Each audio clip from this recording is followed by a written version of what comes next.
हाय friends, मैं हूं Manav. Welcome to movie शूवी। करते हैं आपस में पॉजिटिव सा नमस्कार। अब मलयालम सिनेमा को हम थ्रिलर्स के लिए जानते हैं और कहीं ना कहीं वो स्लो तरीके से चलना शुरू होते हैं, फिर इस तरीके से आपको इन्वॉल्व करना शुरू कर देते हैं कि एंड में लगता है कि यार ये क्या हुआ।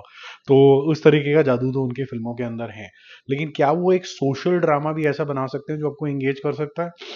कॉनमैन नाम की एक मूवी है जिसके अंदर बेसिल जोसेफ है, खुद डायरेक्टर भी है और यहाँ पर एक्टिंग भी उन्होंने करी है और ठीक ठाक करी है। क्या वो दिखाना चाहते हैं यहाँ पर? केरला का दिखाया जाता है सारा कि मछुआरों की कम्युनिटी है और एक साथ खड़े होते हैं किसी एक पर्पस के लिए, और पर्पस बड़ा अजीब सा है सुनने के लिए। पर्पस ये है कि यहाँ पर जो शादियां होती हैं वहां पर गोल्ड की डिमांड करी जाती है, और अगर गोल्ड आपके पास नहीं है तो कम्युनिटी की हेल्प से करा जाता है। अगर आपके पास कम्युनिटी की हेल्प भी नहीं आती है, मान लीजिए चर्च सपोर्ट नहीं कर पा रहे, आसपास जो रिश्तेदार है वो सपोर्ट नहीं कर पा रहे, नेबर सपोर्ट नहीं कर पा रहे, तो आपके पास लास्ट रिजॉर्ट जो रह जाता है वो ये रह जाता है कि आप एक इंसान को बुलाएंगे, वो आपको फ्री के अंदर गोल्ड दे देगा। लेकिन एक कैच है यहाँ पर। कैच ये है कि जो भी आपको गिफ्ट वापस मिलेंगे शादी के अंदर, उससे आप पैसे जो है गोल्ड के वापस कर दोगे तो आपकी इज्जत भी वापस बनी रहेगी। लेकिन अगर आपके पास पैसे कम आए बाई चांस, तो फिर आप ये जो गोल्ड है उतना वापस करोगे जितनी की आपको रिकवरी नहीं हुई है। तो बड़ा लेन देन वाला सिस्टम है। लेकिन आपको पहले फ्री में मिल जाता है गोल्ड, तो आपके पास कोई जबरदस्ती का लोन या फिर इस तरीके की चीजें नहीं होती हैं। अब यहाँ पर एक कहानी दिखाई जाती है एक इंसान की जो अपनी बहन की शादी करना चाहता है। वैसे तो थोड़ा निकम्मा टाइप का है, पॉलिटिकल पार्टी से जुड़ा रहता है, जैसे कि आजकल के वो होते हैं ना, युवा नेता टाइप बनने की कोशिश करता है। फूटी कौड़ी नहीं मिलती, पार्टी भी यूज करती रहती है उसको। लेकिन अब बहन की शादी करानी है, मजबूरी तो है।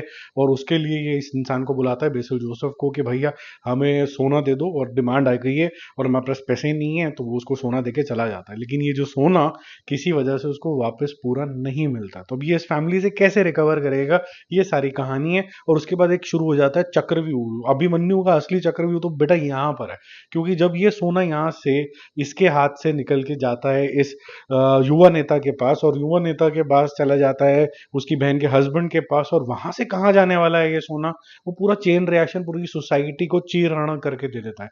यहाँ पर आपको चर्च का भी थोड़ा बहुत हिसाब किताब दिखता है, क्योंकि चर्च वैसे तो बड़ा उत्थान कर रहा है, लेकिन इस मुद्दे के ऊपर जो कि ऑलमोस्ट डाउरी है, ऑलमोस्ट क्या है, डॉरी है, उसके ऊपर वो ज्यादा कुछ कदम नहीं उठाता। वो part and parcel of the society norm बन चुका है। तो सोसाइटी के ऊपर कटाक्ष है। वुमेन एम्पावरमेंट एक अच्छा मुद्दा है जो यहाँ पर दिखना शुरू होता है। और कम्युनिटी भी एक किस्म की, मैं बोलूंगा कि कुछ अच्छा एलिमेंट और कुछ बुरा एलिमेंट यहाँ पर देखने को मिलता है। स्वीट सी पिक्चर है। जिस तरीके से बोला गया था कि बॉन्डमैन नहीं देखी यार तुमने, तुमने बेसिल जोसेफ की एक्टिंग नहीं देखी है, उतनी जबरदस्त पिक्चर तो नहीं है ये।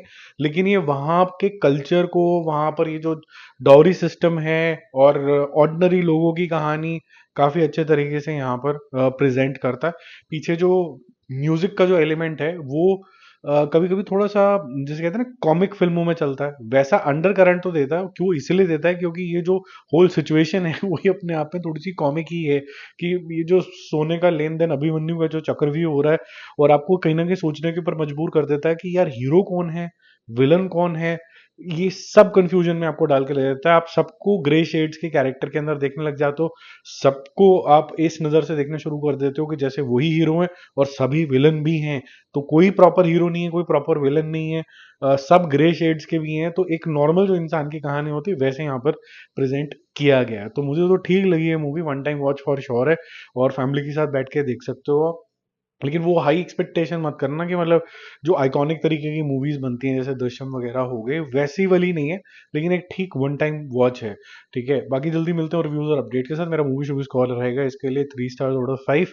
और अगर थोड़ा सा आधा नंबर और देना हो तो जो सादगी है, मेरे ख्याल से लोग थोड़ा सा कंफ्यूज हो जाते हैं कि सादगी को वो ब्रिलियंट पिक्चर बोलना शुरू कर देते हैं। इसकी सादगी जो है वो एक मन मोहती है। और जितने भी आप बड़े वीएफएक्स देख लो, जब कभी कोई ऐसी मूवी दिखेगी जो पंजाब की होगी फॉर एग्जांपल, वहां पर पिंड दिखाया जाएगा, और यहाँ पर केरला में जो वाटर के शोर्स दिखाए जाते हैं, और पूरा प्रॉपर तरीके से उनके घर दिखाए जाते हैं, वो जो रॉ रगड़नेस है, क्रूडनेस है, ओरिजिनल फॉर्मेट है, वो हमेशा दिल को ज्यादा कनेक्ट करता है, क्योंकि उसके अंदर कुछ भी नकलीपन नहीं होता। इसीलिए आधा नंबर अगर आप देना चाहो अपने दिमाग में दे सकते हो। ट्रूली डिजर्विंग है 3 नंबर की पिक्चर, तो ये है ही है। बाकी जल्दी मिलते हो रिव्यूज और अपडेट के साथ। जाते जाते ये हिंदी डब में अवेलेबल है, या आप डिज्नी प्लस हॉटस्टार पे देख सकते हो। बाय।